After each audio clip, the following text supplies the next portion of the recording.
చట్టానికి ఎవరు అతిథులు కారులేండి సార్. సరే రజనీ గారు, ఇప్పుడు ఇక్కడ ఇంకొకటి ఉంది.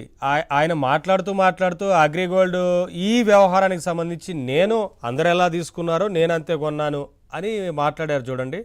అక్కడే దొరికారు. ఇప్పుడు ఆ అందరు ఎవరనేది తేల్చడానికే ఈ అధికారులంతా ప్రయత్నం చేసేది. జోగి రమేష్ కాదు, ఇంకా జోగి రమేష్తో పాటు వైసీపీ లీడర్లు దీంట్లో ఎంతమంది ఇన్వాల్వ్ అయ్యారనేది తేలాలంటే దీని మీద పూర్తి స్థాయి విచారణ జరగాలనేది. అందుకనే ఇప్పుడు కస్టడీకి తీసుకున్నా ఇంకేం తీసుకున్నా మొత్తం తేలుతుంది కదా సార్. దీంట్లో ఏంటంటే ఒకడు ఇరుక్కుంటే అవతల వాళ్ళని ఇరికిచ్చే అలవాటు ఉంటది సార్. నేను బీసీ కమ్యూనిటీ ఇరికియడానికి ప్రయత్నం చేశారా? 100%. నేనే ఎందుకు ఇరుక్కోవాలి, మిగతా వాళ్ళు కూడా ఉన్నారు కదా దీంట్లో, అందరినీ మనం అయితే అప్రూవర్గా మారుతారా? అప్రూవర్ గా మారాల్సిన పని లేదు సార్. ఈగ లాగారు కాబట్టి డొంక వాళ్లే కదుపుతాడు. ఈయనేమి నోరు తెరిసి నిజాలు చెప్పాల్సిన పని లేదు. అదేదో ఒక తమ్ముడు సినిమాలో కాపీలు పెట్టి ఒకటి దొరికితే ఆటోమేటిక్ గా అందరూ దొరికేలాగా ఒక లింక్ పెడతాడు చూడండి.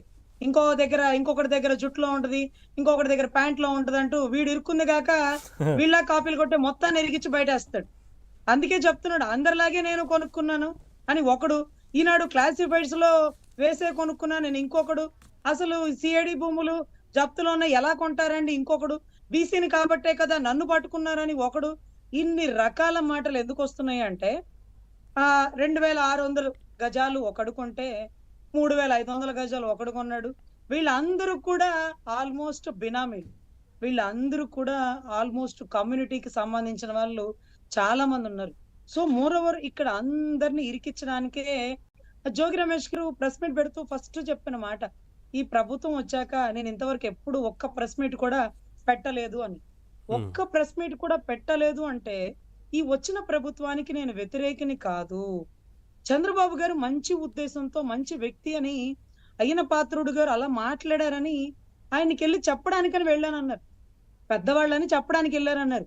మరి అదేంటిది జగన్ గారు స్టేజ్ మీద కూర్చున్నప్పుడు ఇళ్ల పంపకాల గురించి, ఇళ్ల పట్టాలు ఇచ్చే టైంలో గృహ నిర్మాణ శాఖ మంత్రిగా ఒక ముసలోడు కొడుకుని వదిలేశాడు, కొడుకు రోడ్లెమ్మడి తిరుగుతున్నాడు అంటూ మాట్లాడినప్పుడు ఆ 75 ఏళ్ల ముసలోడు అనే పదాన్ని అక్కడ వాడినప్పుడు, ఏదైతే జోగి రాజీవ్ అనే వ్యక్తి ఒక మానసిక రోగి అని మాట్లాడినప్పుడు ఇతను జోగా రోగా భోగా యోగా అనేది ఖచ్చితంగా విషయం బయటకు తెలుస్తుందండి.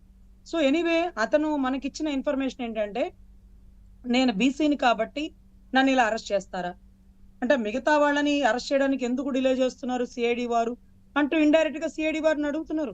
నేను ఒక్కడనే దొరికానా, చాలా మంది ఉన్నారు కదా, వాళ్ళని ఎందుకు పట్టుకొని మీడియా ముందు పెట్టలేదు అంటున్నాడు ఇంకొకసారి. సో వాళ్ళల్లో ఎవరున్నా సరే సిఐడి వారు వెలికి తెస్తారు. కానీ వీళ్ళందరికీ కర్త కర్మ క్రియ ఎవరు, వీళ్ళందరూ పాత్రధారులే సార్. సూత్రధారులు మాత్రం జగన్ రెడ్డి గారు అంటూ అది కూడా వెలుగు తెస్తారు. ఎందుకంటే జోగ్ గారికి ఎప్పుడు ఉండే అలవాటు మెడలో డప్పేసుకొని కొట్టడం. ఆ ఫోటో మాత్రం ఇప్పటికే మేము మర్చిపోలేమండి. ఆ డప్పేసుకొని ఇప్పుడు కూడా చెప్తున్నారు, అయ్యి నేను ఒక్కడనే చేశానా, అందరిలాగే కొనుక్కున్నాను, తర్వాత నేను ఎప్పుడు ఈ ప్రభుత్వానికి వ్యతిరేకిని కాదు, నేను ఒక బీసీ కమ్యూనిటీ, నేను ఒక్కడనే కనపడ్డానా అని ఒకళ్ళు. సో ఈ ఎనీవే తప్పించుకోవడానికి ఒక సోర్స్ అయితే ఉంది సార్. ఇది సిఐడి చీఫ్ ఎవరైతే ఉన్నారో ఆయన ఢిల్లీకి వెళ్ళి ప్రెస్ మీట్ పెట్టారు గతంలో, మన డబ్బులే ఖర్చు పెట్టి. మీరు ఇందాక చెప్పిన additional advocate general Ponnagalu Sudhakar Reddy garu కూడా హిందీ భాష సరిగ్గా రాదైనా పని నేషనల్ ఛానల్స్ ముందు కూర్చున్నారు. గంగా నది ఎక్కడ పుట్టిందో తెలియకపోయినా నేషనల్ మీడియాల ముందు కూర్చొని రాష్ట్రం గురించి ఢిల్లీలో మాట్లాడుతుంటే వాళ్ళకి ఏం తెలుస్తుంది సార్, వాళ్ళకి ఏం అర్థం కాల ఇక్కడ ఏం జరుగుతుందో. సో ఒకడైతే బ్రో సినిమా కలెక్షన్స్ గురించి ఢిల్లీకి వెళ్ళి మాట్లాడారు. ఏంటో ప్రతిదీ ఢిల్లీలో ఏం జరుగుతుందో, జంతర్ మంతర్ లో రైతు చట్టాల గురించి ధర్నాలు వేసేవాళ్ళు, అమరావతి మాకు కాకుండా పోతుందండి, రాష్ట్ర రాజధాని ఈ రోజు ఇలా అయిపోయిందండి అంటూ మనవాళ్ళు పోయారు. కానీ వీళ్ళు మాత్రం ఫోటోలు తీసుకొని, పాస్పోర్ట్ సైజ్ ఫోటోలు తీసుకొని పోయి అంత నష్టం జరిగింది, ఇంత లాభం జరిగింది అంటూ వాళ్ళని చచ్చిపోయారు, వీళ్ళని చంపేశారు, ఇది కుట్ర రాజకీయం, అప్రజాస్వామికం అంటూ మాట్లాడుతున్నారు. సో ఎనీవే సిఐడి తొందరగా వెలుగు తీసుకురావాలి. పాపం బీసీ కమ్యూనిటీ కాని వ్యక్తులు, చాలా ఓసీ కమ్యూనిటీ వ్యక్తులు, ఎస్సీ కమ్యూనిటీ వ్యక్తులు కూడా ఉన్నారట. మరి దొంగల్లో కులాలేం ఉంటుందండి, తప్పు చేసిన వాడికి చట్టం తన పని తను చేసుకుని వెళ్ళిపోతుంది కదా. సో ఎనీవే కులం కార్డు ఇప్పుడు వాడాల్సి వచ్చింది. ఏ కులం కార్డు బేస్ చేసుకొని రిజర్వేషన్ కోటాతో మినిస్టర్ అయ్యాడో ఆ కులపోళ్ళకి ఏం చేశాడో ఇప్పుడు వాళ్ళు ప్రశ్నిస్తున్నారు. అప్పుడు వదిలేశాడు, అరెస్ట్ చేసినప్పుడు గుర్తుకొచ్చిన కులం ఆయన అధికారంలో ఉన్నప్పుడు ఏదైతే అమర్నాథ్ గౌడ్ని అతి కిరాతకంగా పోలీసులు కేసును కొట్టివేస్తే అర్థం కాని కులము ఇప్పుడెందుకు వాడుతున్నారో తెలియలేదు. ఎనీవే చాలా మంది ఉన్నారండి. మీరు తీగలాగారు, డొంక మాత్రం కదపడానికి లేట్ అవుతుంది. ఇలా మీరు కదకపోతే జోగన్న మళ్ళీ మీ మీద ఎలిగేషన్ వేస్తారు. సిఐడి వాళ్ళు మా కులపోళ్ళనే బయటికి లాగారు, మిగతా కులపోళ్ళని కప్పెట్టి కాపాడుతున్నారు, నన్నొక్కనే బయటికి లాగుతారా? మిగతా వాళ్ళ గుట్టు విప్పరా? వాళ్ళని ఏముండదు. మీడియా బయటికి మొత్తం తీసుకురారా? ఇప్పుడు కస్టడీ తీసుకున్న తర్వాత రాజీవ్తోని మొత్తం ఇన్ఫర్మేషన్ అంతా తీసుకుంటారు, ఈయనతోని ఇన్ఫర్మేషన్ అంతా లాగుతారు. లాగిన తర్వాత ఎవరెవరు ఉన్నారో అందరిని బయటికి తీసుకొస్తారు. ఒక్కొక్కరుగా అరెస్టులు జరుగుతుంటాయనేది అర్థమవుతుంది. క్లియర్ పిక్చర్ ఇది.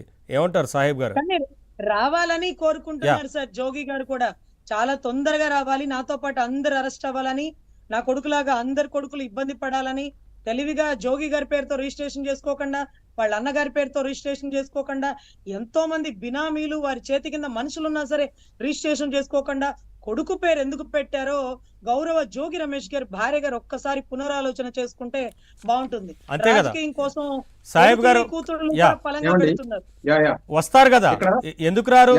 ఎవరున్నా ఎంతటి వారున్నా వదిలిపెట్టరు. అదే కదా ఇక్కడ ఒకటండి